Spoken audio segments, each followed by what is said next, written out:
To congratulate Dr. Rajkumar Garu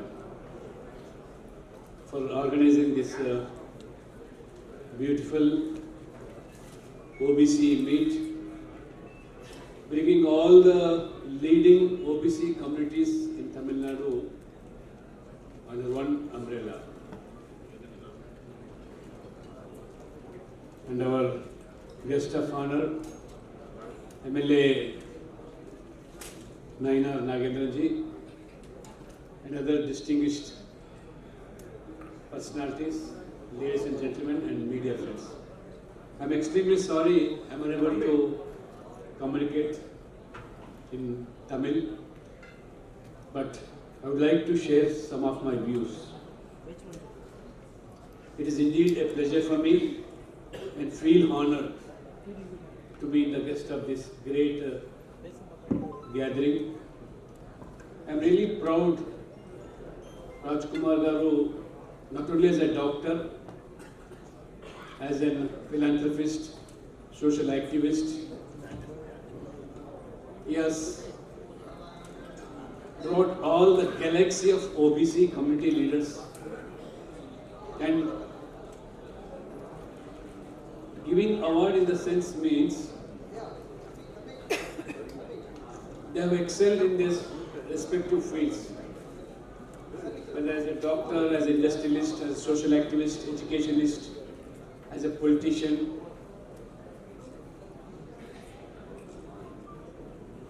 I would like to share most of the speakers, how they have come up in their life and how much struggle they had to do in their life to come out to this stage. OBC,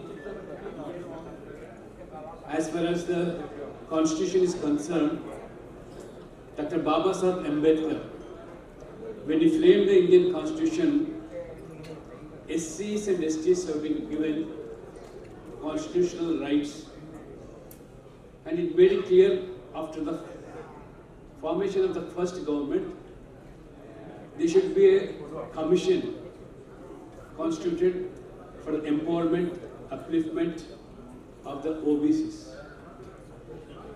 There was a Kaka-Kalekar commission constituted in the year 1950s after our government was formed.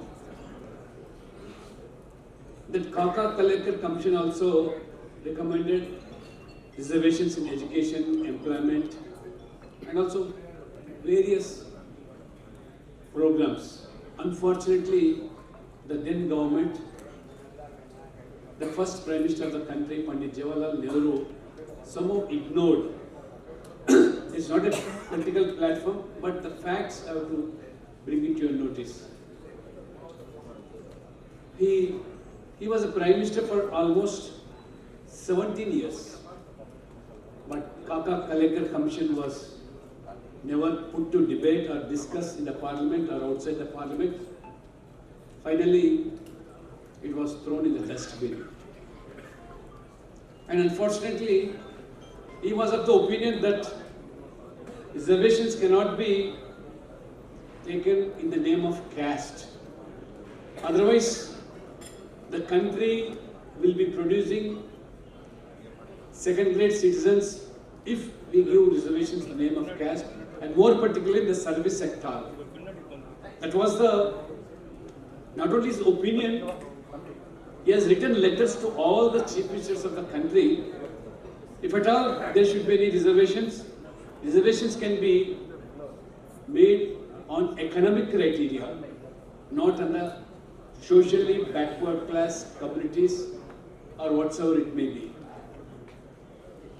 Later on, no commission was constituted, but when Mandal Commission was put to debate in the parliament, we have seen how the then opposition leader in the parliament, VP Singh was the Prime Minister, the same what Jawaharlal Nehru has in his mind the opinion about the caste combination. Almost opposition leader he went on record saying that similar things, what Nehru has said. We cannot support reservations and the caste. If at all we support reservation and the caste, the country can be divided on the name of caste lines. There were so many movements, there was so much agitation in the country.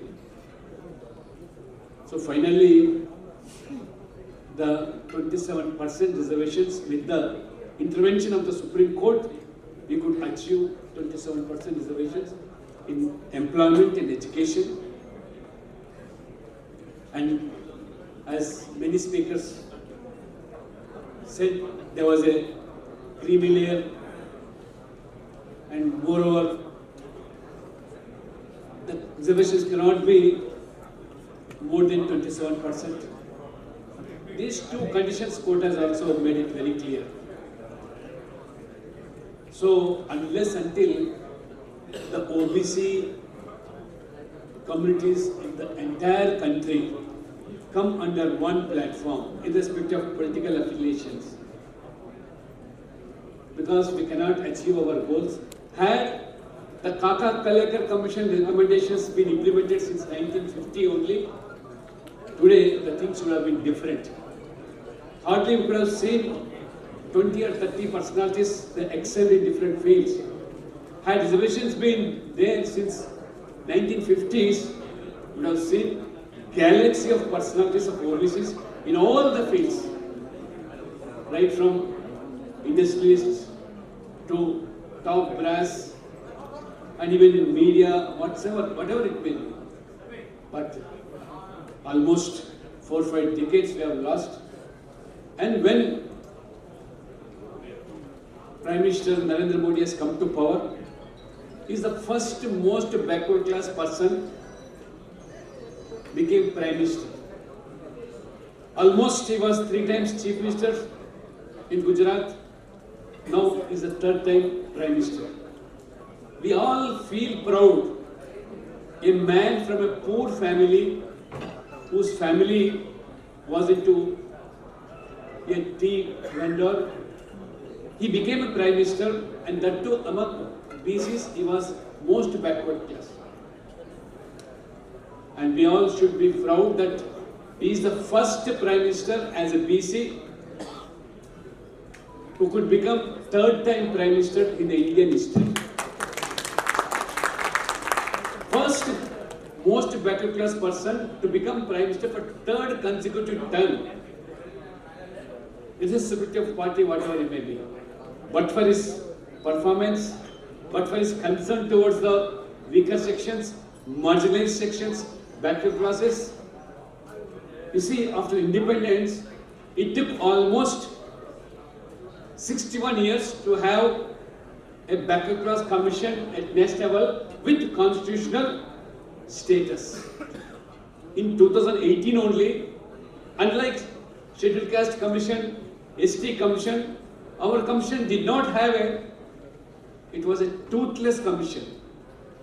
At national level, that commission which we had, only we can exclude or include some communities into that fold. Other than that, there were no rights, no guarantees, no constitutional status for BCs. It took almost 61 years. A BC Prime Minister has to come to power, and he has to initiate to see that NCBC, National Commission for Backward Class, given a constitutional status like SC Commission and ST Commission.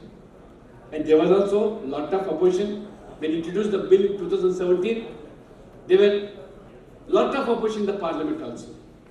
In the first instance, that could not be passed.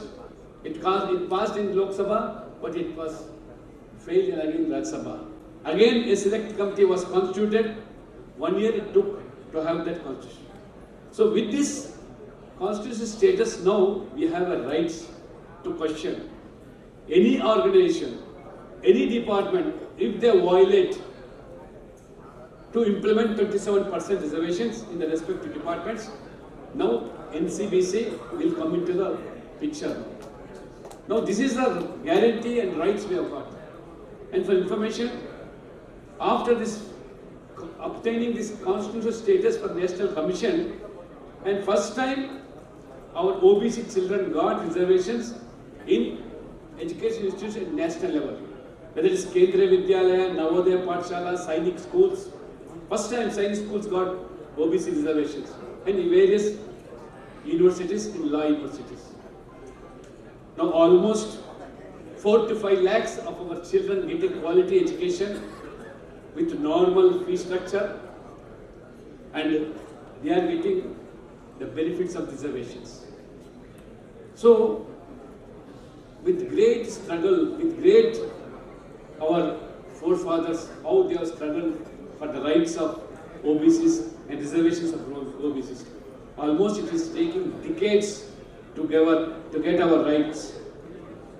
And not only that, I am proud to say, as a parliamentary board member of the ruling party at national level, along with Modi ji, Amit Shah ji, Rajnath Singh, I one among the 11 members team. I am a small Karyakarta being brought to that level. I feel proud that. And first time in the history, 75 years of independence, a government was constituted with 27 OBC ministers at central level. Never in the past. Never in the past we had 27 OBC ministers in central government. This is how, due to our efforts, many social organizations, many OBC associations, raising their voice day in and out, coming on one platform. So finally, government has to come to our rescue, not only providing reservation education, by giving a status at national level in central government. Definitely one feel that when we have our minister, OBC minister at national level, we feel that he is our man. So entire committee is under that impression. So now many have spoke about even caste survey also. Rightly pointed out by our former Chief Secretary of this Tamil Nadu, that caste census took only during British period. Up to 1931 was the last caste census. So after long gap of period, in 2008, subject to correction, as far as my knowledge goes, the then Home Minister Chidambaram, as a Home Minister, he conducted a survey, caste survey, but not by government authorities, by some NGOs. 5,000 crores rupees are spent on that.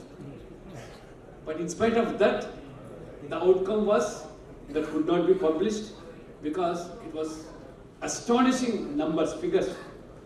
Almost 42 lakh caste have been enrolled, and 4 lakh 28,000 caste in OBCs have been shown in that survey. Mandal Commission has shown hardly 3,300, 400 OBC caste in the country, but when Chidambaram took over that caste survey, it was 4,28,000 caste in OBC itself. And in North India, one particular caste, Jat community, in Jat community itself, more than 5,000 sub-castes were being shown in that survey.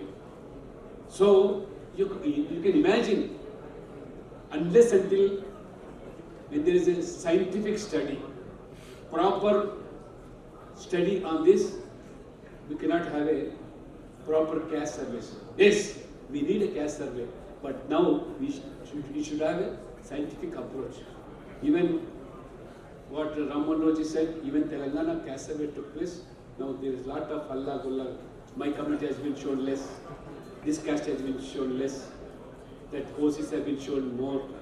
Now that is the issue nowadays. Even Karnataka, they have done survey, but they could not publish. Bihar, the survey was done, but when the reservation came up to above the capping of 50%, somebody gone to court, the matter is under prejudice. So, unless until in the society, our voice, not only voice, if it doesn't come under one platform, if it doesn't organize, as Dr. Babasaheb Ambedkar rightly said,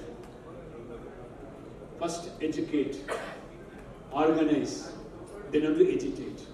Now still we are under the process of education and motivation, and we are unable to come also under one umbrella. We are unable to organize ourselves.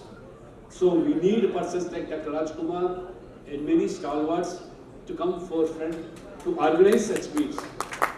And I also request, there was some request by somebody, unless until there's a meet of national level of OBCs, unless until if it doesn't have a single voice, government also cannot act on their own.